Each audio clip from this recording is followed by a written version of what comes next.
तर नमस्कार गाववाल्यांनो, काल मी गेलेले आमच्या काकी आणि आमच्या दीदीकडे केळवणासाठी. त्या केळवणाची एकदम भारीपैकी तयारी केलेली होती. पाटाभोवती रांगोळी घालून आणि पुढे म्हणजे केळ्याचा पान काढून त्याच्यावर दीप्तेशचा केळवण असा भारीपैकी लिहिलेला होता आणि पुरणपोळी घावणे आणि सगळाच भारी सगळा ठेवलेला होता. आणि नंतर काकीन प्रथम केळवण करूक सुरुवात केल्यान, माका अक्षता लावल्यानंतर माका ओवाळल्यान आणि ओवाळून झाल्यानंतर आमच्या बंटियाच्या बायकोन सुद्धा माका केळवण केल्यान आणि तिने सुद्धा अक्षता लावून ओवाळल्यान. एकदम भारी वाटत होता.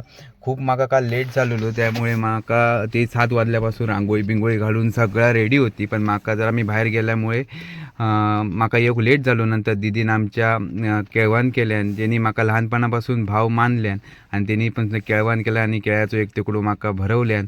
केळवण म्हटल्यानंतर केळ्याचो तुकडो म्हणजे केळा या भरवलाच जाता. नंतर आमच्या वैब्यानसुद्धा एकदम भारीपैकी ओवाळल्यान आणि ओवाळून झाल्यानंतर एकदम 2 पुरणपोळी माझ्या तोंडात घाली होता, पण मी नको म्हटलंय. आणि नंतर अर्धी पुरणपोळी खाल्ल्या आणि वैभवीन झाल्यानंतर वैष्णवीनसुद्धा केळवण केल्या आणि नंतर त्यांनी सुद्धा एक गुलाबजामचा तुकडो खाऊक दिला आणि एक भेट म्हणून दिल्या आणि सगळ्यांनी नंतर आम्ही एक सेल्फी काढली.